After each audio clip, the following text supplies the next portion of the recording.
نمل از قلم نمرہ احمد۔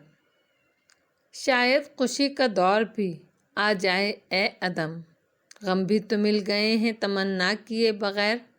کینڈی میں بارش اب تھم چکی تھی، رات پوری طرح سیاہ ہو چکی تھی اور شہر کی بتیاں جل اٹھی تھی، گویا دور دور تک ٹمٹماتے سنہری دیے بکھرے ہوں۔ ایسے میں پہاڑی کے اوپر ایک مندر سا بنا تھا جس کے باہر چوڑی اور طویل سیڑھیاں بنی تھیں۔